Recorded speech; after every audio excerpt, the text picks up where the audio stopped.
किसी को, बहुत ध्यानपूर्वक सुनिएगा,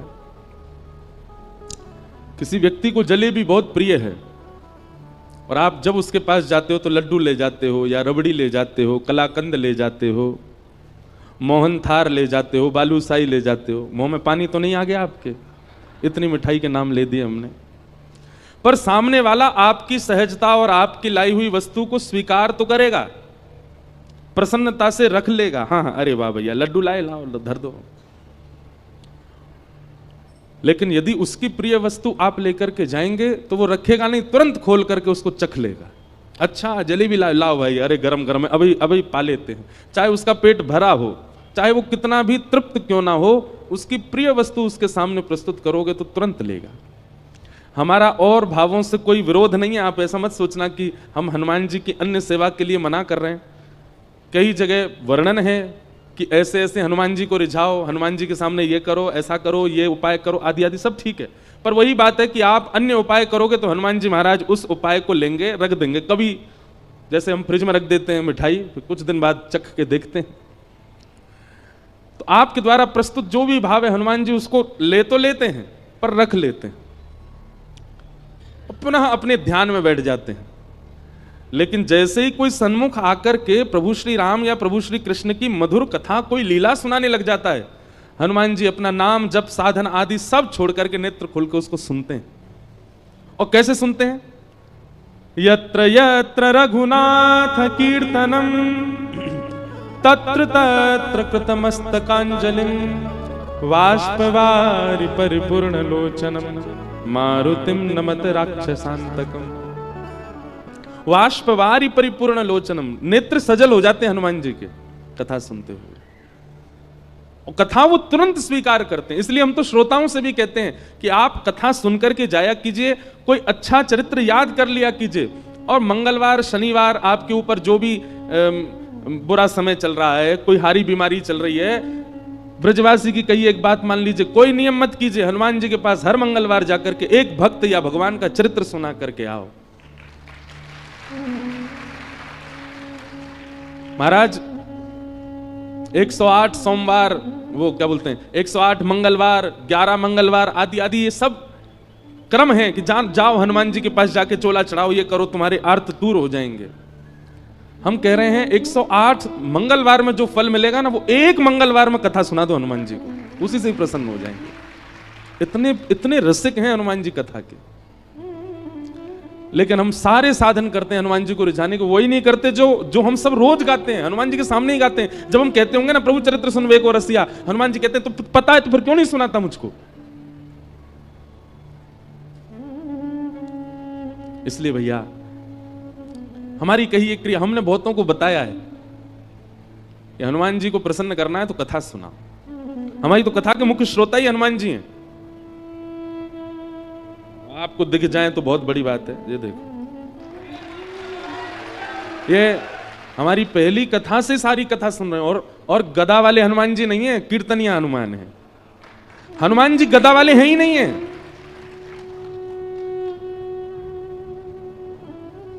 गदा पर अगर दृष्टि जा रही है तो इसका मतलब आप हनुमान जी का प्रभाव देख रहे हो। हनुमान जी का अगर स्वभाव खोजो, हनुमान जी के हृदय में झांक करके देखो, तो हनुमान जी गदा तो उठाते ही नहीं है, बहुत कम। वह उठाई थी राम रावण युद्ध में, उसके बाद हनुमान जी गदा साइड में रखी रहती है। हनुमान जी के हाथ में तो करताल रहते हैं, कीर्तन करते हैं। हनुमान जी के हाथ में तो वीणा रहती है, हनुमान जी वीणा बजाते हैं। चारू लता सखी के स्वरूप में निकुंज में जब राम जी जाते हैं तो रात भर वीणा सुना करके राम जी को सुलाने की सेवा है हनुमान जी की, वीणा बजाते हैं। पर हमको लगता है कि ये रौद्र हैं, ये भयानक हैं, ये आर्तों को नष्ट करना जानते हैं। 24 घंटा केवल वीर आसन में बैठ करके और हमारे दुख दारिद्रों को दूर करना ही इनका काम है। नहीं, हनुमान जी नहीं दुख दारिद्र दूर करते, अपने गणों को भेज देते हैं, जाओ इसका कंटक काट के आओ।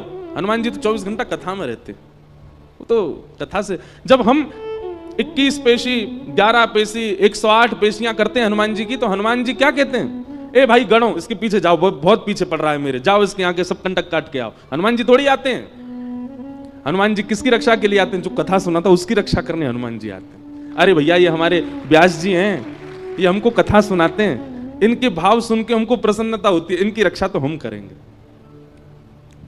इसलिए हमारी प्रार्थना है, पंचमुखी हनुमान मंदिर के प्रांगण में कथा हो रही है, आप श्रोताओं को एक ही काम करना है, 7 दिन के इस कथा प्रसंग में कुछ भाव, कुछ लीला, कुछ प्रसंग जो आपको भा जाए उसको याद कीजिए, उसको स्मरण कर लीजिए। वैसे तो यहां बैठ करके तो हनुमान जी पूरी कथा सुन ही रहे हैं, पर आपके क्षेत्र में भी जो हनुमान जी का मंदिर हो वहां जाइएगा और एकांत में दूर बैठ करके श्री हनुमान जी से नेत्र मिल रहे हो, भीड़ बहुत ज्यादा हो तो चिंतन कर लो हनुमान जी का, वो कथा सुना। हजारों लाखों की भीड़ मंदिर में होगी, लेकिन हनुमान जी आपके सामने ही बैठे होंगे क्योंकि आप कथा सुना रहे हैं। तो आपसे हमारी प्रार्थना है, हनुमान जी को कथा जरूर सुनाया करो। गोस्वामी तुलसीदास जी को राम जी मिले ही हनुमान जी की वजह से, और हनुमान जी मिले कथा की वजह से। सबको कथा पता ही है, गोस्वामी तुलसीदास जी एक वृक्ष में रोज जल डालते थे अपने नित्य क्रम में, तो उस जल पर कोई ब्रह्म प्रेत रहता था। वो प्रेत 12 वर्ष के बाद जब मुक्त हुआ, गोस्वामी जी के चरण पकड़ लिए, बोले आपने मुझे मुक्त कर दिया, मैं जाते जाते कुछ वरदान देना चाहता हूं, मांग लीजिए। गोस्वामी जी बोले हमको राम जी से मिलवा दो। प्रेत बोला राम जी से मिलवाने की सामर्थ्य मेरी होती तो मैं प्रेत क्यों होता। गोस्वामी जी बोले कुछ तो करो, क्योंकि तुम मानव नहीं हो, प्रेत हो, तुम्हें कुछ तो पता होगा ठाकुर जी के बारे में। तो वो प्रेत कहता बोले हाँ, जिनके मारे हम प्रेतों के प्राण निकलते हैं उनका पता हमको रहता है। कौन? हनुमान जी। वो कहां घूम रहे हैं, कहां बैठे हैं, क्या कर रहे हैं, ये हम सब प्रेतों को पता होता है, और वो आपको राम जी से मिलवा सकते हैं। तो फिर गोस्वामी जी बोले वो कहां हैं आजकल? बोले अरे वो रोज आपकी कथा सुनने आते हैं। 80 घाट पर जब आप कथा करते हैं तो जितने श्रोता आते हैं उनमें हनुमान जी भी आते हैं। रुग्ण सी अवस्था होगी, वृद्ध सा भेष है, उनके पास कोई बैठता भी नहीं है, उनको देख के ऐसा लगता है ना जाने कितने दिनों से नहाया नहीं व्यक्ति, वो बड़ा दीनहीन सा पीछे बैठ के कथा सुनता है आपकी। बोले हाँ, बोले वही हनुमान जी हैं, पकड़ लो चरण।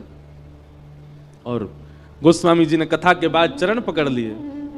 वो तो छुड़ाने लगे, अरे व्यास जी आप चरण क्यों पकड़ रहे हैं, मैं सामान्य सा जीव, मैं दीनहीन सा प्राणी, आप मेरे बोले कोई दीनहीन नहीं हो, मैं जानता हूं आप हनुमान जी हो। इतने में ही आहा, श्री हनुमंत लाल प्रकट हो गए, और प्रकट होकर के गोस्वामी जी को हृदय से लगा लिया, नेत्र सजल हो गए। गोस्वामी जी बोले हनुमंत लाल आप इतने दिन से कथा सुनने आते, मैं रोज आपको देखता, आप पीछे आकर के बैठ जाते, कोई आपका स्पर्श भी नहीं करता था, कोई आपके पास बैठता भी नहीं था। हनुमान जी कहते कथा सुनने की विधा यही होनी चाहिए। अपने आप को पुजवाने के लिए या सब मुझे देखें इस भावना से जो कथा में आता वो कथा सुन ही नहीं सकता।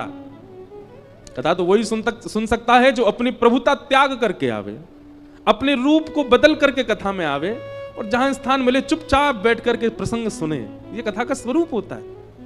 अब मैं इस रूप में आऊं तो मुझे कथा कौन सुनने देगा, सब मेरे पांव पकड़ लेंगे, इसलिए मैं रूप बदल करके आता। गोस्वामी जी आपने बड़ी सुंदर सुंदर कथाएं सुनाई, मैं तो नित्य सुनता हूं आपको, आज आप दक्षिणा ले लीजिए, हमने कथा सुनी है आपसे, कोई दक्षिणा बताइए। बोले दक्षिणा में केवल राम जी दे दो हमको, ये बता दो राम जी कहां मिलेंगे। तब हनुमान जी ने पता बताया, बोले चित्रकूट जाइए, और श्री चित्रकूट में आपको रघुनाथ जी के दर्शन होंगे। तो भैया हनुमान जी केवल संकट हरण नहीं है, हनुमान जी केवल पीड़ा निवृत्ति करने वाले नहीं है, हनुमान जी केवल हमारे आर्तों को दूर करना जानते हैं, यही उनका काम नहीं है। ये सब तो उनके गण करते हैं, हनुमान जी नहीं करते। हनुमान जी तो केवल कथा के रसिया हैं, कथा श्रवण करते हैं। हनुमान जी जैसा भावुक कोई देव नहीं, हनुमान जी जैसा दयालु कोई देव नहीं। हमने समझा भले ही उनको बहुत रौद्र रूप में है, पर उन जैसा कोई कोमल नहीं है। सबको कथा पता है, लंका सिया सुध लेने जब जाना था, सारे बानर उछल रहे थे, हम जाएंगे हम जाएंगे, हनुमान जी पीछे बैठे चुपचाप, उनको पता ही नहीं है कि मुझ में बल क्या है। एक बात याद रखिएगा, जो वैष्णव होता है, जो भक्त होता है, वो अपने गुण को ज्यादा प्रकाशित नहीं करता। जैसे किसी के अंदर कोई गुण होता है ना, वो उस गुण को इतना प्रकाशित कर देता है कि उसके चेहरे पर ही वो दिखने लग जाता है, इसमें ये गुण होगा। जैसे किसी के पास धन बहुत है, धनवान है, तो स्वरूप ही ऐसा बना के घूमेगा कि देखने वालों को पता चल जाए धनवान है। कपड़े कैसे, एक सरवट नहीं आ जाए उस पर, सीधे रखेगा, बैठेगा तो अदब से बैठेगा, गले में 2-4 जंजीर पहन के रहेगा सोने की, हाथों में इतनी सारी अंगूठी, छोटी छोटी से काम नहीं चलता, बड़ी बड़ी पहनेगा। फोन जेब में रख सकता लेकिन हाथ में ही रखेगा, सबको पता चले 2 लाख का फोन है मेरा। जूता चप्पल ऐसी टिमटिमा रहे होंगे उसके कि मानो जैसे कोई तारे चमक रहे हों। वो अपने स्वरूप से ही बता देता है कि मैं धनवान हूं। ऐसे ही धनवान व्यक्ति अपना स्वरूप बता देता है। बलवान व्यक्ति, कपड़ा फटे जा रहे हैं, निकल रहे हैं महाराज, यहां से हाथ निकल रहा है, यहां से छाती निकली जा रही है, चले तो हाथ यूं। हमारे साथ बेचारे 2 भैया हैं, ये तो बढ़िया हैं ना। पर बलवान व्यक्ति अपने रूप से ही दिखा देता है कि मैं बलवान हूं। अच्छा, ज्ञानी व्यक्ति भी अपने रूप से बता देता है कि मैं ज्ञानी हूं। त्रिपुंड लगा करके घूमेगा, गले में कम से कम 2-4 रुद्राक्ष की मालाएं पड़ी होंगी, कानों में भी रुद्राक्ष ही लटक रहे होंगे, और यहां त्रिपुंड, यहां त्रिपुंड, यहां त्रिपुंड, यहां त्रिपुंड। चले तो ग्रंथ हाथ में लेकर के, बैठे तो खड़ाऊं पहन के चट चट करता चले। बस पहनता तो मैं भी हूं, पर मैं स्वरूप से ज्ञानी दिखूंगा नहीं, हूं भी नहीं। गुरुदेव की उच्छिष्ट जो कृपा प्रसादी वही दे रहे हैं। पर कोई प्रचंड ज्ञानी हो, उसके रूप से पता चल जाता है वो ज्ञानी है, कोई भैया संभल के इसके सामने। पर वैष्णव जो होता है ना, वो विपरीत होता है। वो अपने समस्त गुणों को अंतर्मुख कर लेता है, अपने सारे गुणों को ऐसा कर देता है कि सामने वाले को ये लगे कि ये तो सामान्य है, ये तो कोई साधारण व्यक्ति है, इसको ज्यादा कुछ पता नहीं है। ये वैष्णव का गुण है। हनुमान जी ऐसे ही हैं। हनुमान जी ने हम सबको जो दिखा रखा है, एक प्रकार से हमको बहकावे में डाल रखा है कि भाई मेरी गदा देखो, मेरा रूप देखो, मेरा बल देखो, आदि आदि। हनुमान जी ने अपने वास्तविक रूप को छुपा रखा है। वे तो रसिक हैं कथा के, वे अत्यंत सौम्य हैं, वो अत्यंत सरल हैं, वो अत्यंत, अरे कोई जरा सा राम बोल दे तो नेत्र सजल हो जाते हैं हनुमान जी के, इतने इतने करुणावतार हैं। तो ऐसे श्री हनुमान जी महाराज की परम कृपा है कि हम उनको कथा सुनाने के लिए यहां आए हैं। हमारे पंचमुखी दुर्गा मंदिर, हनुमान दुर्गा मंदिर के समस्त हमारे पदाधिकारी गण और इस कथा के आयोजन करता, नियोजन करता, संकल्प करता, व्यवस्था करता, सबको हम व्यास मंच से प्रणाम करते हैं। सबको हम धन्यवाद कहते हैं कि आपने हमें बुलाया हनुमान जी को कथा सुनाने के लिए। आज तो बंधुओं कथा बहुत विलंब से शुरू हुई। एक तो हम डट नहीं रहे हैं, हम यहां से वहां भागे ही जा रहे हैं। इतनी भागदौड़ हो गई है कि इतने थक चुके हैं कि हमको 2-4 दिन कोई सुबह दे तो सोते ही रहे, इतना ज्यादा थकान है। लेकिन ठाकुर जी की कथा गाने में जो सुख मिलता है उसका तो कहना ही क्या है। व्यास मंच पर आते ही लगता है कि अब तो कथा सुनानी है, खूब भाव से सुनानी है। आज कथा विलंब से हुई है, पर कल हम आप सबसे निवेदन करना चाहते हैं कि आप लोग 1 बजे तक यहां आ जाइए, ताकि ठीक 2 बजे कथा प्रारंभ हो सके, और ठीक 5 बजे हम कथा, वैसे तो देखो हम समय से आने के थोड़े कच्चे हैं, 10-15-20 मिनट ऊपर जाता ही है, पर हमको ये नियम अपना बनाना है कि हम सोच रहे हैं भोपाल से ही बनाएं, हम समय पे आ जाएं। तो लेकिन उसके पहले क्लास तो भरी होनी चाहिए, क्लास में बच्चे आएंगे तभी तो टीचर आएगा। तो कल से आप सब लोग 1 बजे ही आ जाओ, ताकि हम 2 बजे कथा प्रारंभ कर दें। और विश्राम का समय 5 बजे का है, लेकिन हम अपनी कथा में एक बात कहते हैं कि जिस दिन कथा समय से ऊपर जाए, समझ जाना कि व्यास जी को आनंद आ रहा है, और जिस समय कथा समय से पूरी हो जाए, 5 बजे ही पूरी हो जाए, तो समझ जाना आज इनका मन नहीं लगा है कथा में, तभी 5 बजे पूरी कर गए। तो कथा के विश्राम में समय देख लिया करना, 15-20 मिनट, आधा घंटा ऊपर जाए तो समझना ये आज बहुत प्रसन्न है, इसलिए भाव से कह रहे हैं। और देखिए हमारी प्रसन्नता आपके मुखमंडल से होगी, आप भाव से सुनोगे तो हम खूब प्रसन्नता से कथा सुनाएंगे। भोपाल में एक प्रकार से है तो पहली बारी कथा, मंडीदीप में हुई है, वहां के सब हमारे वो भी बैठे हैं, विदिशा में कथा हुई, हमारे बटुक जी बैठे हैं। आपके भाव से यहाँ पर भी ये प्रसंग आपका ही भाव था, आपका ही प्रेम था जो हम यहाँ आ सके।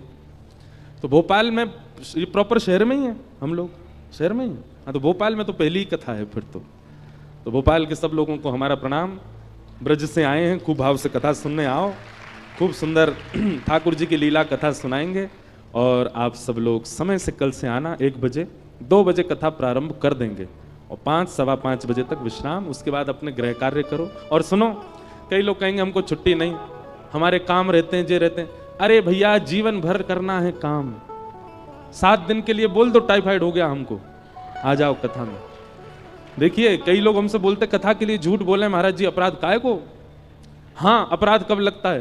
कहीं घूमने जाना है, कहीं कुछ उल्टा सीधा खाने पीने जाना है, मित्रों के साथ रात भर ऊधम मचाना है, उसके लिए झूठ बोलो, वो पाप जन्य है। लेकिन ठाकुर जी की कथा सुनने के लिए अगर झूठ बोलना पड़े तो उसमें कोई दोष नहीं है।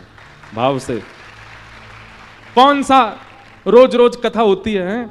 कभी कभी होती है, इतना बड़े। और देखो, कार्तिक मास, ये महीना सामान्य नहीं है। ठाकुर जी कहते हैं मेरी प्राप्ति यदि करनी है तो या तो 3 वर्ष बाद पुरुषोत्तम मास का प्रतीक्षा करो, या हर वर्ष आने वाले कार्तिक मास को सफल बना लो। ये कार्तिक मास का प्रारंभ ही है। अभी कल से ही तो प्रारंभ हुआ कार्तिक मास, आज दूसरा दिन है। मेरे लिए भी, मेरा तो हर दिन ही कार्तिक है, हर दिन ही कथा हो रही है हमारी तो। लेकिन आप सब लोगों के लिए सौभाग्य है कि कार्तिक मास में कथा हो रही है। हम नियम भी बताएंगे कल कि आप लोगों को क्या क्या कार्तिक मास में करना चाहिए। तो बड़े प्रेम और भाव से आप सब पधारे। आज प्रथम दिवस है कथा का। हम महात्म्य की चर्चा थोड़ी देर करेंगे और कल से बिल्कुल ठीक 2 बजे कथा प्रारंभ होगी। बोलो वृंदावन बिहारी लाल की जय। सच्चिदानंद रूपाय विश्वोत्पत्त्यादि हेतवे तापत्रय विनाशाय श्री कृष्णाय वयं नमः। यं प्रव्रजन्तमनुपेत अपेत कृत्यं द्वैपायनो विरह कातरया जुहाव पुत्रेति तन्मयतया तर्वोऽभिनेदु तं सर्वभूतहृदयं मुनिमानतोऽस्मि। कल कोई एक व्यवस्था अगर कर सकें, हमको क्या है, सूर्य सामने से है ना, तो श्रोताओं के चेहरे कम दिख रहे हैं। तो कल ऐसा कुछ प्रकाश, वैसे लाइट लगी है थोड़ी सी, ऐसी कुछ लगे कि सब दिखें, या फिर ये सामने से कुछ पर्दा आ जाए तो थोड़े कम हमको दिखें। आप सबके मुखमंडल से ही कथा निकलती है, आगे वाले तो दिख रहे हैं, अब पीछे वाले हमको बहुत कम दिख रहे हैं। इसलिए कुछ ऐसी व्यवस्था हो सके, नहीं हो तो कोई दिक्कत नहीं, पर कल से हो जाए तो और अच्छा।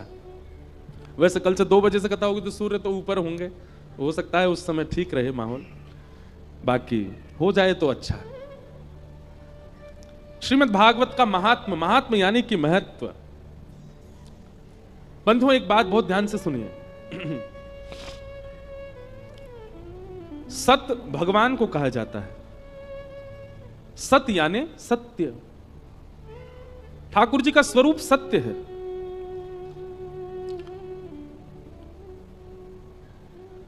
सब लोग बहुत ध्यान से सुनना।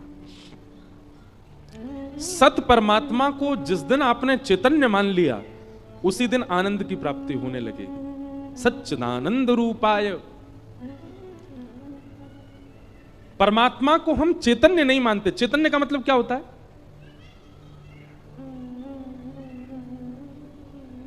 चैतन्य मतलब जैसे मैं चैतन्य हूं। ये 2 एसी क्यों लगाए मंच पर? क्योंकि सुनाने वाला जो व्यास है वो जड़ नहीं है, वो चैतन्य है। भोजन क्यों पवाया जाता है? क्योंकि हम जड़ नहीं है, हम चैतन्य हैं। हमारे लिए व्यवस्था क्यों की जाती है? मानव अपने लिए व्यवस्था क्यों करता है? क्योंकि वो जड़ नहीं है, वो चैतन्य है। पर मृत्यु के बाद उसी व्यक्ति को निष्ठुर चिता पर सुला दिया जाता है। उसी के परिवार के लोग सुलाते हैं। जो डल्लब के गद्दे पर सुलाते थे वही उसको चिता पर सुला देते हैं। क्यों? उनको उस समय दया नहीं आती, क्योंकि उनके मन में यह भावना आ जाती है कि अब यह जड़ हो चुका है, अब इसको पीड़ा नहीं है। तो इसका मतलब मुझे चैतन्य बनाने वाला कौन था? मेरे भीतर विराजमान जो चैतन्य आत्मा है, उससे मैं चैतन्य था। शरीर तो जीवित अवस्था में भी वही है, मृतक अवस्था में भी वही है, तो फिर इतना भेद कैसे हो जाता है? हमारे भीतर जो जीवात्मा है वो हमारे रूप को चैतन्य बनाती है, और वो जीवात्मा ही परमात्मा का स्वरूप है। तो जो पूर्ण चैतन्य है, जिसकी उपस्थिति से हम चैतन्य हो जाते हैं, उसको हम मंदिर में भी चैतन्य ही माने। आप ठाकुर जी को पाषाण मत समझा कीजिए। एक बार एक घर में किसी की मृत्यु हो गई, सब घर के लोग रो रहे थे। किसी साधु ने जाकर के कहा, भाई तुम क्यों रो रहे हो? तो बच्चे ने कहा, मेरे पिताजी चले गए। एक कन्या ने कहा, मेरा पति चला गया। वृद्ध लोग बोले, मेरा बेटा चला गया। एक ही व्यक्ति गया है, पर सबके अलग अलग संबंध थे।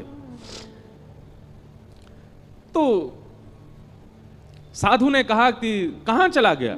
बोले, हम सबको छोड़ के चला गया। बोले, वही तो पूछ रहा हूं, कहां चला गया? बोले, भगवान के पास। अच्छा, कैसा था? बोले, छोटी सी आंख थी, बड़े बड़े बाल थे, मोटा सा शरीर था, गोरा चिट्टा था। साधु बोले, ये जो सामने पड़ा है यही तो नहीं है? बोले, है तो यही। तो बोले, तो तुम्हारे सामने, फिर रो क्यों रहे हो? बोले, ये सामने है, पर इसके भीतर जो था वो चला गया। साधु ने कहा, भीतर जो था उसको तुमने देखा था कभी? घर के लोग बोले, नहीं, उसको तो हमने देखा नहीं। तो फिर तुम रो क्यों रहे हो? जिसके लिए तुम रो रहे हो वो तुम्हारे सामने पड़ा है, पर इससे तुम्हारा संबंध नहीं है, तुम्हारा भीतर वाले से संबंध। भीतर वाला तुमने कभी देखा नहीं, फिर रो क्यों रहे हो? वास्तविकता यही है बंधुओं, किसी की मृत्यु पर हम रुदन उस व्यक्ति के लिए नहीं करते, बल्कि हमारी आत्मा इसलिए रोती है कि हमने पूरा जीवन इसके साथ निकाला, लेकिन हम वास्तविकता ये नहीं समझ पाए कि ये हमारा था ही नहीं। हमारा तो वो था जो उसके भीतर था, और इसके भीतर कौन था? परमात्मा, ईश्वर। ये व्यक्ति हमारा नहीं था, तो होता हमारा तो कभी नहीं जाता। इसलिए भैया, ठाकुर जी को जड़वत मत मानिए। ठाकुर जी चैतन्य हैं, परम सत्य ही चैतन्य मान लेंगे, उसी दिन से आनंद आने लगेगा। सच्चिदानंद रूपाय, भगवान के 3 रूप हैं, सत्य, चैतन्य और आनंद। इसलिए सबसे पहला ठाकुर जी के प्रति सत्य भाव रखो कि ये यही पूर्ण सत्य है और कोई सत्य नहीं है संसार में। दूसरी भावना, ठाकुर जी के प्रति चैतन्य रखो। ठाकुर जी चैतन्य हैं, जड़ नहीं है। उनको भी सर्दी का अनुभव होता होगा, उनको भी ग्रीष्म का अनुभव होता होगा, उनको भी भूख प्यास लगती है।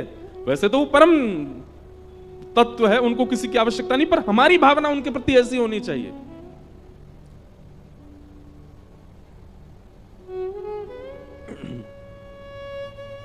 सत्य, चैतन्य, और तीसरा ठाकुर जी का स्वरूप है आनंद। हमारे गुरुदेव कहते हैं, जब तक सत्य और चैतन्य बुद्धि हमारे अंदर नहीं आएगी ठाकुर जी के प्रति, तब तक सेवा में, भजन में, भक्ति में, कथा में आनंद आ ही नहीं सकता। मीराबाई को क्यों आनंद आता था? सूरदास को क्यों आनंद आता था? श्रीमद चैतन्य महाप्रभु को क्यों आनंद आता था? क्योंकि वो ठाकुर जी को चैतन्य मानते थे, कभी जड़ नहीं माना। कितने श्रोता कथा में ऐसे आते हैं, कथा को शब्द नहीं समझते, कथा को केवल वाक्य नहीं समझते, वो जीवंत एक लीला देखते हैं कथा सुनते सुनते, और तभी उनको आनंद आता है कथा में। तो भगवान के 3 स्वरूप पहले अपने अंदर लाइए। सबसे पहला, ठाकुर जी को सत्य मानिए, ये परम सत्य है। और परम सत्य कब स्थापित होता है? जब परम विश्वास हो कि हां यही परम सत्य है, बाकी सब संसार में मिथ्या है, ये परम सत्य है। सबसे पहली बात। दूसरी बात, ये चैतन्य है, जड़ नहीं है। ये मूर्ति के रूप में मुझे दिख रहे हैं, ये आभास करा रहे हैं मूर्ति के भाव से, पर ये है नहीं। कभी आपने बचपन में वो खेल खेला था, विष अमृत खेला है? अब आपके यहां कुछ और बोलते हो तो पता नहीं। मध्य प्रदेश में एक तो भाषा बड़ी, कुछ चीजें बदल जाती हैं। विष अमृत ही बोलते हैं यहां पे, हैं? विष अमृत बोलते हैं, क्या बोलते हैं? बरमपाल, बर्फ पानी। अरे वाह, बर्फ पानी खेला है? हाँ, ये आ गया सबको। बचपन में खेलते थे, एक आदमी बोलता नहीं था, वो छू लेता था, जिसको छूता था वो बर्फ बन गया, फिर बाकी लोग उसको पकड़ते हिलाते थे, ये पानी बने। एक खेल था। एक और खेलते थे, वो अंग्रेजी में से बोलते, स्टैचू बोल दो तो फिर सब जितने लोग हैं यथावत उसी स्थिति में रह जाओ, फिर एक उनको सबको हंसाएगा। खेला ये वाला? एक व्यक्ति बोलेगा 10 तक गिनती गिनेगा और 10 तक गिनती के बाद बोलेगा स्टैचू, और पीछे मुड़ के देखे तो जो जिस अवस्था में उसको वैसे ही रहना पड़ेगा। अब फिर उसका काम क्या है? सबको जा जाके हंसाना। जो हंसता जाएगा वो खेल से बाहर होता जाएगा। ठीक वैसे ही भैया ठाकुर जी भी हमारे साथ ये खेल खेल रहे हैं स्टैचू वाला। वो जड़ बन करके मुझे चुनौती दे रहे हैं, जैसे जड़ वाले खेल में वो चुनौती देता है, तू तेरे में हिम्मत हो तो मुझे हंसा के दिखा, मैं तो जड़ बन के खड़ा हूं लेकिन तेरे में हिम्मत हो तो मुझे हिला के दिखा। ऐसे ही ठाकुर जी ने भी हमको चुनौती दे रखी है, तो में हिम्मत हो तो मुझे हंसा के दिखा, तुझ में हिम्मत हो तो मेरे हाथ ठीक करके दिखा, तुझ में हिम्मत हो तो मुझे चला के दिखा। अरे भैया कई अन्य ठाकुर जी को हरा दिया, मीराबाई ने हरा दिया खेल में, ठाकुर जी चला दिए, सूरदास जी ने हरा दिया, कबीरदास ने हरा दिया, गोस्वामी तुलसीदास जी ने हरा दिया। अब हमारी बारी है। लेकिन कब? 28 वर्ष के तो हम हो गए, आप में से कई 40 वर्ष के गए, कई 60 वर्ष के गए। कब? पूरा जीवन तो निकाल दिया आपने, कब कब हराओगे ठाकुर जी को? वास्तव में भक्ति में ठाकुर जी की जीत नहीं, भक्त की जीत होनी चाहिए। ठाकुर जी तो हारते हैं उसमें। और ये कथा ये क्या है? ये ठाकुर जी को हरावे के सारे विधान बताए जाते हैं वक्ता के द्वारा। कैसे हारेंगे ठाकुर जी, कैसे हम जीतें। और हमारी जीत इसी में है कि जिस दिन वो अपने जड़त्व को त्याग दें और दोनों भुजा पसार करके हमको हृदय से लगा दें, उसी दिन हमारी जीत है। ठाकुर जी हार गए। लेकिन अभी क्या हो रहा है? ठाकुर जी जीत रहे हैं। कितना भी पंचामृत अभिषेक कर लो, कितना भी इत्र लगा लो, कितनी भी माला पहना दो, कितनी भी पोशाक पहना दो, यूं ही खड़े रहते हैं, हिलते ही नहीं है। और हमारी भावना ये है कि हम भी संतुष्ट हैं उसी में ही। हाँ ठीक है, ऐसे ही रहो। अच्छा सच्ची बताइयो, आप सबके लड्डू गोपाल या घर के जो भी ठाकुर जी हैं, रात्रि में आपने सुवाए और सवेरे उनका एक भी अंग प्रत्यंग सीधा हो गया या ठाकुर जी खड़े है गए, क्या करोगे? सत्य बताएं, डर के मारे भाग जाओगे।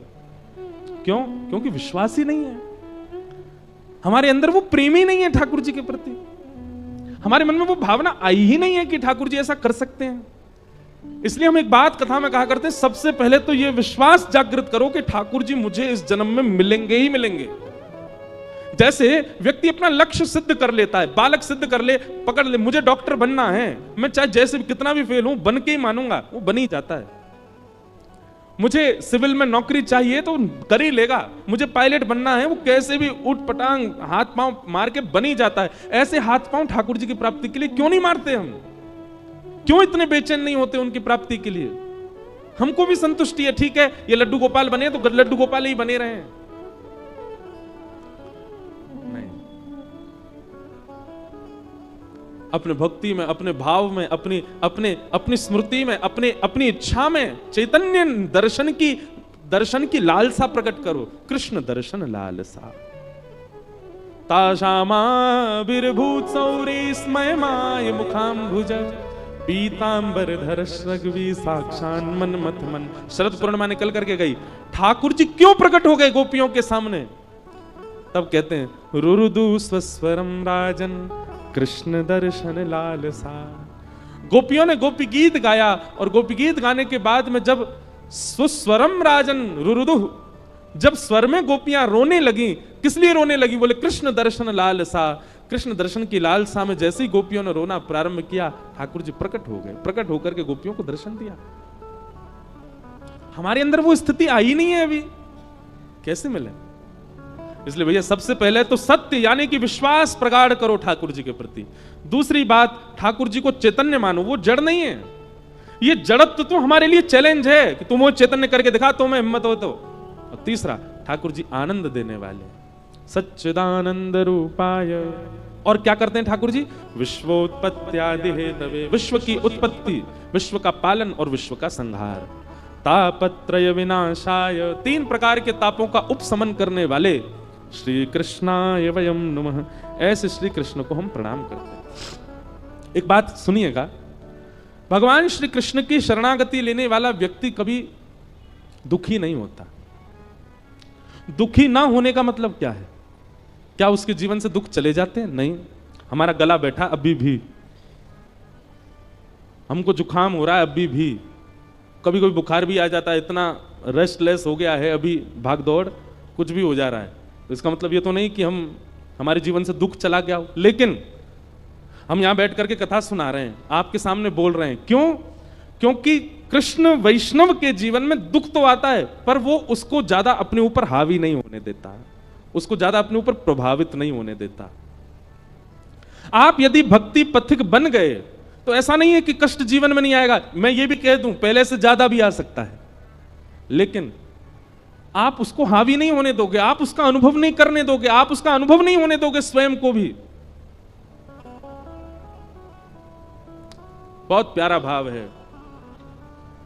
ब्रज के नंद लाला, राधा जी के सांवरिया, सब दुख दूर हुए जब तेरा नाम लिया।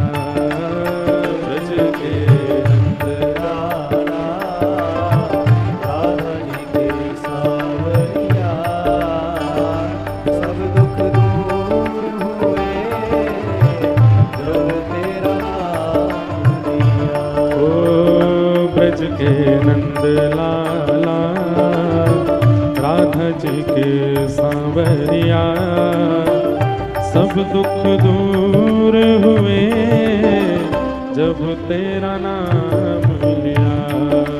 ब्रज के नंद लाला, राधा जी के सांवरिया, सब दुख दूर हुए जब तेरा नाम। देखो, एक बात तो हमको बहुत अच्छी लग रही भोपाल में, कि यहाँ के वैष्णव ताली बजा के गाते रहे हैं, लेकिन केवल ताली बजा रहे हैं, गा नहीं रहे हैं, गाना भी है। अभी तो बड़े सुंदर सुंदर पद आएंगे, भाव आएंगे कथा में, इसलिए गाना भी है। एक बात लिख लीजिएगा, ठाकुर जी को वही पा सकता है जो गाना जानता हो। जिसने भी पाया गा के ही पाया, चाहे किसी का नाम उठा लीजिए आप, एक नाम मुझे आप ऐसा नहीं बता सकते जिसने ठाकुर जी को बिना गाए पा लिया हो। और गाने का मतलब स्वर की बात नहीं है, गाने का मतलब राग की बात नहीं है, गाने का मतलब अनुराग की बात है, भाव की बात है। इसलिए बिल्कुल निसंकोच होकर के ऊंचे स्वर में नेत्र बंद करके जो शब्द कहे जा रहे हैं वो गाइए। हे ब्रज के नंद लाला, राधा जी के सांवरिया, सब दुख दूर हुए जब तेरा नाम लिया।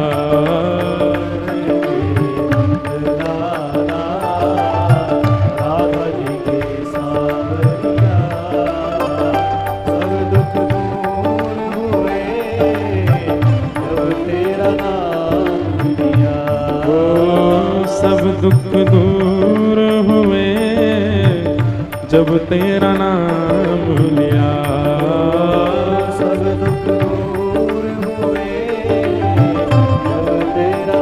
राधारमण लाल की।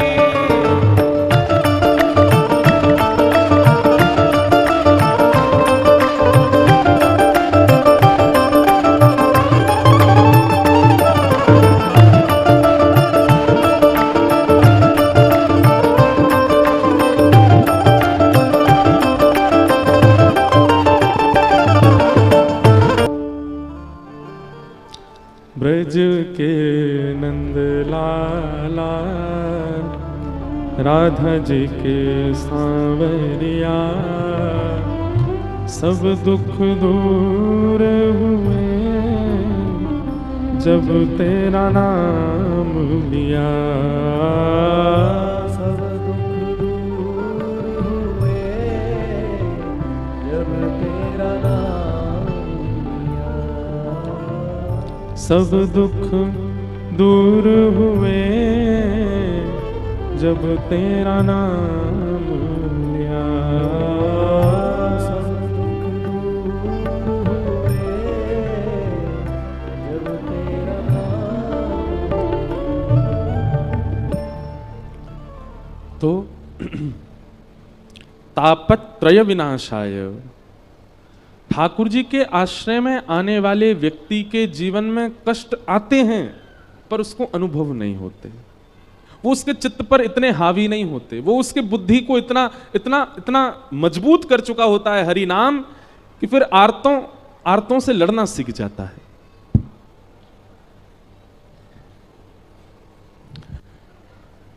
वैक्सीन लेने के बाद में, जैसे वैक्सीन लेते हैं ना, पोलियो की भी बच्चों ने, हम लोगों ने बचपन में ली है, और भी कई सारी बीमारियों की बचपन में ही हमको वैक्सीन आदि दे दी जाती हैं। और फिर ये कोविड आया, इसकी तो ली है कई लोगों ने। वैक्सीन का मतलब क्या होता है कि बीमारी तो आसपास घूमेगी, बीमारी तो आपके ऊपर आ भी सकती है, पर आप भीतर से इतने बिल्ड हो जाओगे, आप इतने बलवान हो जाओगे कि वो बीमारी आप पर हावी ना हो सके। ठीक वैसे हरिनाम है, जितना नाम जब करेंगे, कथा श्रवण करेंगे, हरिनाम संकीर्तन करेंगे, तो इससे प्रभाव क्या होगा कि जीवन में आर्त तो आएंगे, संकट तो आएंगे, विपत्ति तो आएगी, पीड़ा तो आएगी, पर वो भीतर से आपको इतना मजबूत कर चुका होगा कि आप उसका प्रभाव आप पर नहीं होगा, आप उससे विचलित नहीं होगे, आप उससे टूटोगे नहीं। ये हरिनाम का प्रभाव है। इस प्रकार भगवान के रूप का वर्णन किया गया। श्रीमद् भागवत जी की रचना किस लिए हुई, यह बात श्री सौनकादि ऋषियों को सूत जी महाराज ने बताई।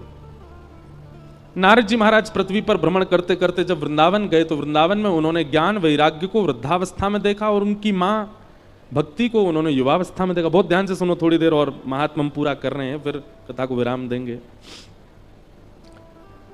आज कलश यात्रा भी रही, और कई लोग मेरे ख्याल से 1 बजे से ही बैठे थे कि 2 बजे से कथा प्रारंभ होगी। बहुत विलंब तो हो गया है, पर कल से कथा 1 बजे ही शुरू होगी। थोड़ी देर और श्रवण करो बिल्कुल शांति से। तो नारद जी महाराज ने जब देखा कि भक्ति महारानी युवा और उसके पुत्र ज्ञान वैराग्य वृद्ध हो चुके हैं, तब ज्ञान वैराग्य की वृद्धावस्था को दूर करने के लिए उन्होंने उपाय पूछा। कोई नहीं बता पाया। तब बद्रीनाथ में गए तो वहां सनक सनंदन सनातन सनत कुमारों ने कहा, एक ही उपाय है ज्ञान और वैराग्य के वृद्धावस्था को दूर करने का। क्या? सत्कर्म सूचको नूनम ज्ञान यज्ञ स्मृतो बुधै श्रीमद्भागवतालाप सतु गीत सुखादिभिः। श्रीमद् भागवत की कथा कराओ। बंधुओं, लिख लीजिएगा, 7 दिन के अंदर आपके भीतर ज्ञान उत्पन्न होना चाहिए। ज्ञान उत्पन्न होने का मतलब आपको बहुत नॉलेज हो जाए ना। विवेक बुद्धि को कहते हैं ज्ञान। विवेक बुद्धि का मतलब क्या होता है? सही और गलत की पहचान। एक बात बहुत ध्यान से सुनो कि कथा सुनने वाला व्यक्ति असमंजस में ज्यादा नहीं रहता। असमंजस समझते हैं? कंफ्यूजन। आध्यात्मिक व्यक्ति, भक्ति पथिक व्यक्ति, कथा सुनने वाला व्यक्ति वो कंफ्यूजन में नहीं रहता। उसको क्या करना है, वो निर्णयात्मक बुद्धि स्पष्ट हो जाती है। वो स्पष्ट रहता है, ये करना है, ये नहीं करना, उसको स्पष्ट है। 2 प्रकार के लोग होते हैं स्पष्ट। एक तो जिद्दी होते हैं। हर घर में एक व्यक्ति ऐसा होता है, उसको कितना भी मना करो, जो नहीं करना नहीं करना नहीं करना, नहीं नहीं नहीं मुझे तो यही करना है, वो जिद्दी है। सब जानते हैं कि ये मार्ग गलत है, फिर भी जिद कर रहा है, वो जिद्दी एक अलग विषय हो जाता है। वो एक प्रकार से तामसी व्यक्ति है। आध्यात्मिक व्यक्ति जो होता है वो उस मार्ग को चुनेगा जिससे उसका और उसके संग रहने वाले सबका कल्याण हो, और उसमें उसको असमंजस नहीं होती, कंफ्यूजन में नहीं रहता, कंक्लूजन में रहता है, स्पष्टीकरण में रहता है। आध्यात्मिक व्यक्ति कभी फंसता नहीं अपनी विचारधारा में, उसको पता है मुझे क्या करना है।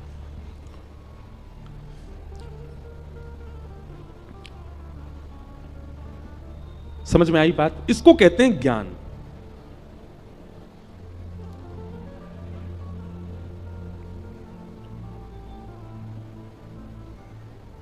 ज्ञान का मतलब बहुत जानकारियां इकट्ठी करना नहीं होता।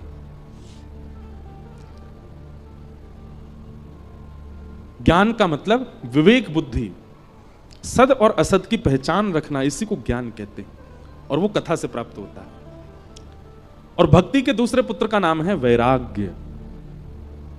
वैराग्य मतलब सब छोड़ देना नहीं होता, सबके मध्य रहते हुए भी किसी से आसक्ति ना रखना, इसको वैराग्य कहते हैं।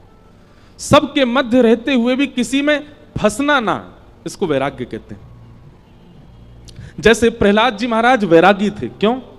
राक्षस कुल में रहते थे। राक्षस पिता, राक्षस चाचा, राक्षस ताऊजी, राक्षस भैया, राक्षस मौसी, राक्षस बुआ, सब राक्षस थे। लेकिन सबके मध्य में रहते हुए भी जो राक्षस करते हैं वो प्रहलाद जी ने नहीं किया, इसलिए वो वैरागी। कई बच्चे मेरे पास आते हैं, हम सुबह मिलने का एक समय रखते हैं, यहां भी होगा 11 से 12 पर। कल नहीं मिलेंगे हम, परसों से मिलेंगे। श्री लाल जी विराज रहे हैं, उनके दर्शन का भी समय है। तो जो लोग दूर से आते हैं वो 11 बजे ही आ जाओ, सब कहेंगे ले कल 1 बजे बुला रहे थे, अब यूं करें 11 बजे आओ, तो हम पीछे रुके, वहाँ आओ 11 से 12 दर्शन करो लाल जी का, हम मिलेंगे, उसके बाद सीधे पंडाल में आके बैठ जाओ, 2 बजे से कथा होगी। सीधी बात हम यही कह रहे हैं, पूरे दिन कछु मत करो, बस ब्रज से आए हैं, ब्रजवासी आए हैं, इतने सब वैष्णव आए, पूरे दिन यहीं लगे रहो। कई लोग कहेंगे गद्दा भी लिया है, सो भी यहीं जाए करेंगे, जल की व्यवस्था करा दो, नहू यहीं लेंगे, हमको क्या कर लो। तो 11 से 12 मिलेंगे, कल नहीं मिलेंगे, परसों से मिलेंगे, कल क्योंकि करवा चौथ है और हमारी नहीं है, ये मत सोचना कि हमें हमारी है इसलिए हम बोल रहे हैं। अभी तो भैया 2 भुज वाले ही हैं हम, चतुर्भुज हुए नहीं अभी। जो चतुर्भुज बैठे हैं यहां पर,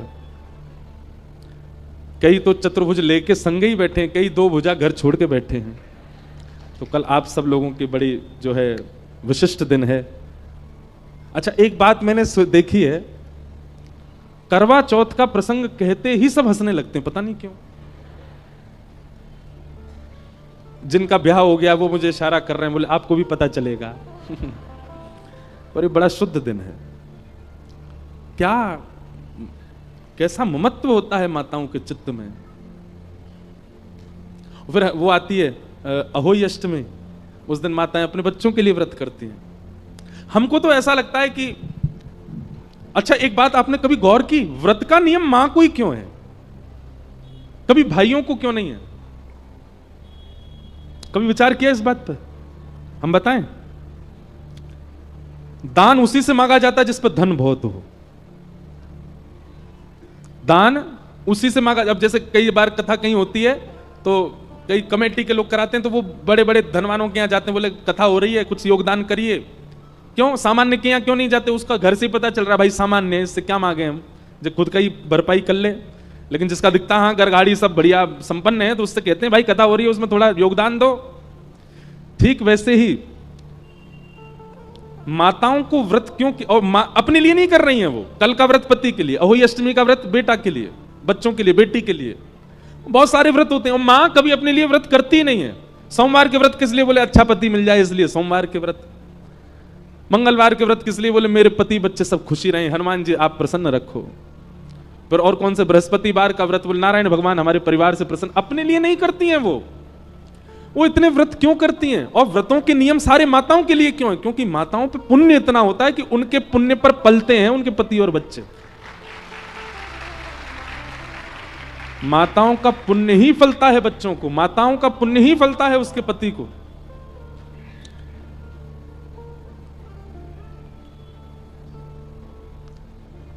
जिस घर में माताओं का बहुत सम्मान होता है उस घर में बालक जन्म नहीं लेते, देवताओं के अंश आते हैं। यहां माताओं का बहुत सम्मान है, देवता ही जन्म लेते हैं। तो हमको कभी कभी ऐसा मन में भाव आता है, शास्त्रीय बात तो नहीं है पर मन में भाव आता है कि जब मां हमारे लिए इतना करती है, पत्नी हमारे लिए इतना करती है, हमको भी करना चाहिए। भाई लोगों को भी व्रत रखना चाहिए। दोनों संग ही जल पियो। पत्नी चंद्रमा देख के व्रत तोड़े, आप पत्नी को देख के व्रत तोड़ो। और यही करना चाहिए अहोई अष्टमी को बच्चों को। और बच्चे तब जब थोड़े युवा हो गए हों, 18 वर्ष के हो गए हों, उनको भी कुछ नहीं खाना पीना चाहिए। अपनी मां के लिए व्रत करो, उनकी दीर्घ आयु के लिए व्रत करो। व्रत क्यों किए जाते हैं? हमारी आयु 2 चीजों पर निर्भर होती है, अन्न और शब्द। इसलिए व्रत 2 ही होते हैं, अन्न व्रत और मौन व्रत। ये व्रत 2 क्यों होते हैं? हम जितना बोलते हैं उतनी आयु घटती है और जितना खाते हैं उतनी आयु घटती है। इसलिए माताएं एक दिन ना खा करके अपनी एक दिन की जो आयु बचती है वो अपने पति को दे देती हैं। 1 दिन की आयु मिलती है पति को बस। ऐसे ही पतियों को भी चाहिए और बच्चों को भी चाहिए कि जब अहोई अष्टमी आए तो बच्चे व्रत करें अपनी मां के लिए और पति व्रत करें पत्नी के लिए। और बता के दिखा के ढिंडोरा पीट के नहीं। देखो, प्रेमी के लिए कुछ किया जाए तो वो गुप्त किया जाए, प्रकाश करके नहीं, प्रचार करके नहीं। माताओं का तो सबको पता होता है कि आज इनका व्रत है, आज वो करवा चौथ है। अब भाई भी ढिंडोरा पीट दे तो देखो उपहास भी होता है। अगर भाई का व्रत है तो फिर उसके मित्रगण उसका उपहास करेंगे, घर वाले भी, अच्छा तूने भी व्रत रखा है, इसमें बुराई क्या है, अच्छा ही तो है। केवल सारे भार माताओं को क्यों? वो बात अलग है कि उन पर पुण्य इतना है इसलिए उनको कहा जाता है तुम एक दिन मत पाओ, तुम्हारी वजह से पति को मिले, पर पति को भी व्रत रखना चाहिए। माताओं के व्रत रखने से पति की आयु बढ़ेगी और पति के व्रत रखने से प्रेम बढ़ेगा। माताओं के व्रत रखने से बालकों की आयु बढ़ेगी और बालकों के व्रत रखने से मातृत्व प्रेम बढ़ेगा। इसलिए शास्त्रीय बात तो नहीं, पर व्यासपीठ पर बैठ करके मन में उचंग आई है तो इसका मतलब है व्यासपीठ ही बुलवा रही है, रखना। और हां, जिनके ब्याह नहीं हुए हैं वो व्रत मत करना। कई लोगों के ब्याह नहीं हुए पर हां इच्छा तो है कि उससे हो जाए, बातचीत भी होती है, घर वालों को मनाने में लगे हैं वो भी गुपचुप रखते हैं व्रत नहीं, विवाह के बाद ही करो। करना है तो अहोई अष्टमी को करना, अपनी मां के लिए करो, पिताजी के लिए करो। तो कल करवा चौथ है इसलिए कल छुट्टी है, कल आप लोग सुबह मत आना, कथा में आना। बाकी हम परसों से मिलेंगे 11 से 12, लाल जी के दर्शन भी होंगे, उसके बाद फिर यहां कथा होगी। तो थोड़ी देर में महात्मा पूरा कर देते हैं। ज्ञान का मतलब समझ गए किसको कहते हैं? यह विवेक उत्पन्न हो जाना, क्या सही है क्या गलत है, मेरे लिए, मेरे अपनों के लिए, समाज के लिए, यह बुद्धि विवेक प्रकट होना। अच्छा एक बात बताएं, पता सबको होता है कि क्या सही है क्या गलत है, पर उस सही गलत पर अमल करना, सही है ये रास्ता फिर भी उसको नहीं अपना के गलत पर जाते हैं, यह भी गैर आध्यात्मिक व्यक्ति का लक्षण होता है। जो आध्यात्मिक नहीं होता ना, उसको पता है कि ये गलत रास्ता है, ये सही रास्ता है, वो फिर भी गलत पर चला जाता है। क्यों? आध्यात्मिकता ही, भगवान नाम ही, भगवत कथा ही हमको इतना बल देते हैं कि हम सही रास्ता देख के सही पर चलें। दुनिया में सबको पता होता है कि वो गलत क्या कर रहा है। ये बात भूल जाइए कि आपने अनजाने में किया ना, 0.1% ऐसा होता है कि कोई व्यक्ति अनजाने में कुछ गलत करे, सब जानबूझ करके गलत करते हैं। हमको पाप क्यों लगता है, हम नरक क्यों जाते हैं? यमराज ये तो कहते हैं क्योंकि हमको पता था कि ये पाप है फिर भी हमने किया। कथा विवेक बुद्धि जागृत कर देती है और विवेक बुद्धि जागृति नहीं करती, जागृत करने के बाद सतमार्ग पर चलवाती भी है। उसको विवेक, उसको ज्ञान कहते हैं। और वैराग्य मतलब सबके मध्य रहते हुए भी किसी के प्रति आसक्ति ना होना, ये वैराग्य है। सब छोड़ देना उच्चतम वैराग्य नहीं है, सबके बीच रह के किसी के प्रति ममत्व ना होना, ये उच्चतम वैराग्य है। जैसे प्रहलाद, जिनका मैं उदाहरण दे रहा था, तो मैं ये बात कह रहा था, कई बच्चे आते हैं और बच्चे आकर के बोलते हैं महाराज जी हम कॉलेज में रहते हैं, हम यूनिवर्सिटी में रहते हैं, हम पीजी में रहते हैं, हम हॉस्टल में रहते हैं, वहां तो ये सब गंदा खाते हैं, बच्चे सब ऐसा करते हैं, ये करते हैं, हम कैसे बच्चे? भाई देखो, जब दृढ़ता आ जाती है ना चित्त में, आपको पूछना नहीं पड़ता, आप वो खाओगे ही नहीं जो आपके बस का नहीं है। मुझे भिंडी प्रिय नहीं है तो चाहे लाख भिंडी बनी हो मैं खाऊंगा, नमकीन से रोटी खा लेंगे लेकिन भिंडी नहीं खाएंगे। हमको करेला भी, करेला सब जगह का प्रिय नहीं, किसी किसी के हाथ का ही प्रिय है। थोड़ा कड़वा बनता है ना, कई लोग होते हैं वो कड़वा नहीं बनाते, अच्छा बना देते तो उनका करेला अच्छा लगता है। तो कड़वा अगर बना है तो मैं पाऊंगा ही नहीं। कभी कभी खीरा पाते हैं ना सलाद में, वो भी कड़वी होती है, तो कड़वा अगर खीरा आ गया तो आप छूते हैं उसको, नहीं छूते ना। तो फिर ये व्यसन और संसारी आकर्षण करने वाली जो वस्तु हैं, इनके प्रति हम इतनी सिंपैथी क्यों रखते हैं? कैसे बच्चे महाराज जी, सब तो करते हैं, हमको करना पड़ता है। फिर ऐसे नहीं, हर व्यक्ति के वश में होता है वस्तु का त्याग और वस्तु का स्वीकारीकरण।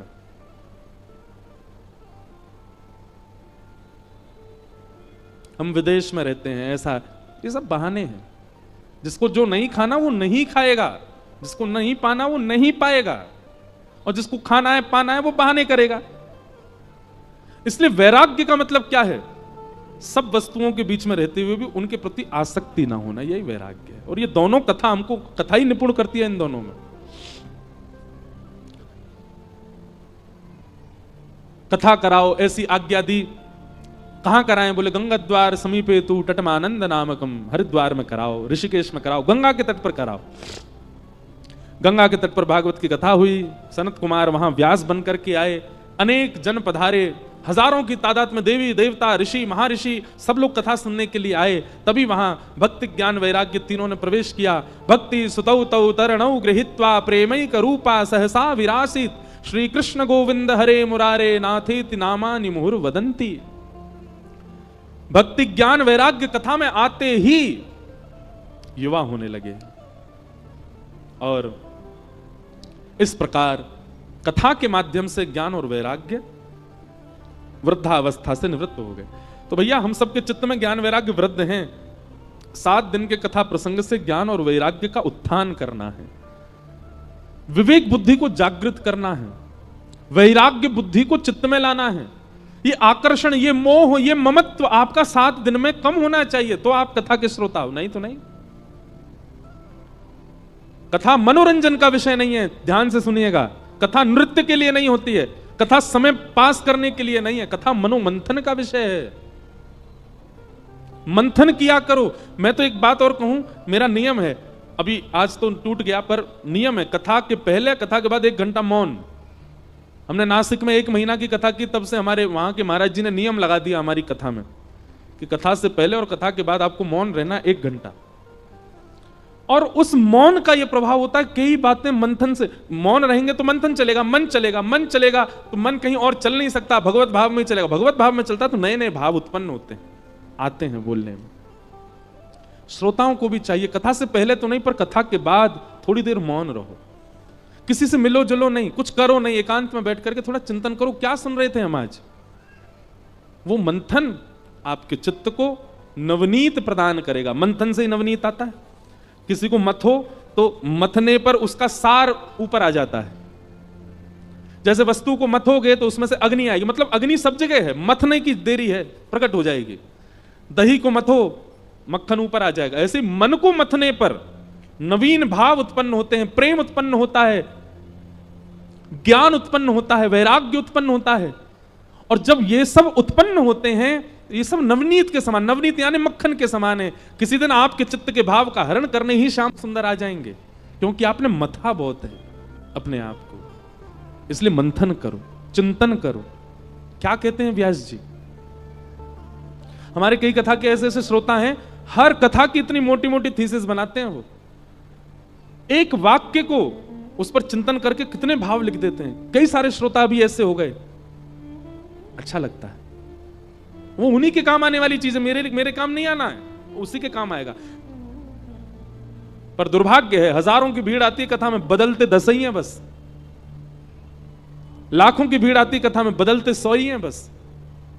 हमारे पिताजी कहते हैं भीड़ कितनी ये बड़ी बात नहीं, सुनने वाले कितने ये बड़ी बात है, समझने वाले कितने ये बड़ी बात है, बदलने वाले कितने ये बड़ी बात है। स्कूल में तो 4000 बच्चे पढ़ते हैं, पर IAS ऑफिसर 1 या 2 ही निकलते हैं। 4000 बच्चे एक साथ अटेंडेंस करते हैं स्कूल में, पर डॉक्टर 5 ही निकलते हैं। 4000 बच्चे जाते हैं स्कूल पर, कोई ऊंची श्रेष्ठ पदवी पर निकलने वाले उनमें से 5-6 ही होते हैं। 4000 बच्चे जाते हैं स्कूल, उन 4000 में से दूषित कर्म करने वाले, गलत खाने वाले, गलत पान करने वाले, उल्टे सीधे कामों में पड़ने वाले 400 निकलते हैं। कथा में आना बड़ी बात नहीं है, कथा में तो बहुत लोग आते हैं। कथा से सीख करके जाना बड़ी बात है, कथा से स्वयं को परिवर्तित करके जाना बड़ी बात है। नहीं तो आप समय व्यर्थ कर रहे हो यहां बैठ करके। इसलिए भैया ज्ञान और वैराग्य दोनों उत्पन्न होने चाहिए अंतिम दिन तक कथा के, नहीं तो आपका कथा सुनना और मेरा सुनाना दोनों व्यर्थ हो जाएगा। हमारे पूज्य नाना जी एक बात कहते थे, लाला व्यास बनना बड़ो आसान काम है, पर व्यास के ऊपर दायित्व तो बहुत बड़ा है। मैंने कैसे नाना जी? तो हमारे नाना जी कहते हम व्यासों से भी पूछताछ तो होगी, तो तुमको व्यास बना के भेजा था, और तुम्हारे पूरे जीवन को अगर देखें तो तुमने कम से कम, नहीं तो अब तो बहुत भीड़ आती है कथा में, तो उस अनुसार लगा लें अगर अनुमान, मान लो संपूर्ण जीवन में 50 लाख लोगों को कथा सुनाई, अब तो लाइव में भी सुनते हैं तो उस अनुसार तो, और मान लो 1 करोड़ लोगों को कथा सुनाई अपने पूरे जीवन में।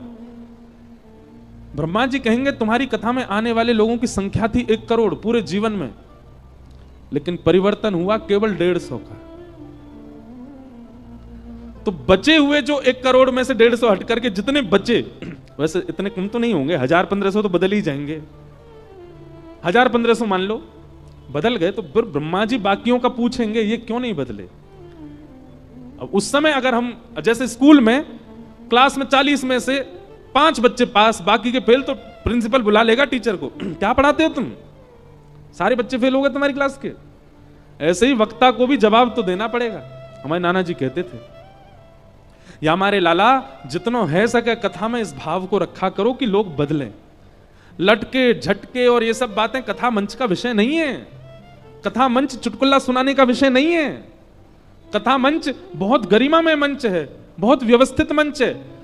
जितनी ज्यादा भीड़ उतनी चिंता होनी चाहिए व्यास को, वो पीछे बैठे वाले व्यक्ति को समझ आ रहा है कि नहीं, वो परिवर्तित होगा कि नहीं, इस चिंता में आकर के कथा सुनावे तो उसका कथा सुनाना सार्थक है, नहीं तो नहीं। ऐसी भाव। तो ज्ञान और वैराग्य ये मूल भाव। भक्ति और ज्ञान और वैराग्य तीनों युवा हो गए।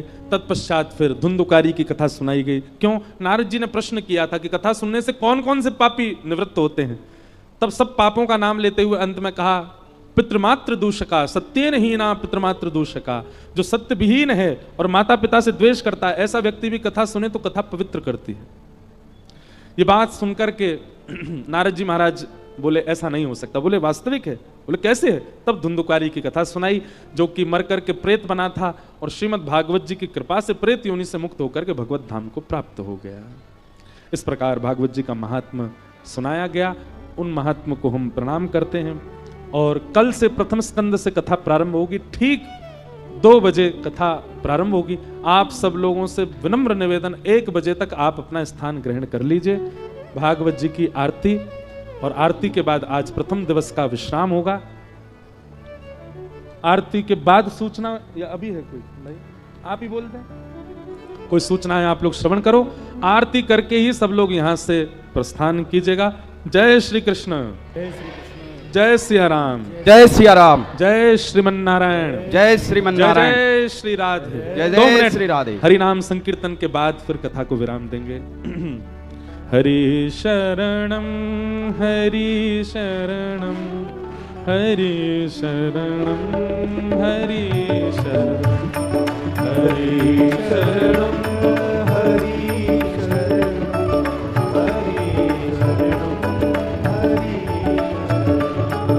हरि शरणम हरि शरणम हरि शरणम हरि शरणम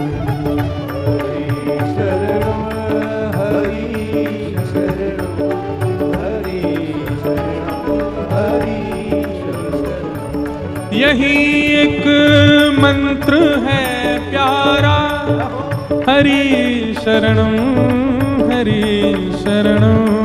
यही एक मंत्र है प्यारा, हरि शरणम हरि शरणम। सभी मिल भाव से गाओ, हरि शरणम हरि शरणम।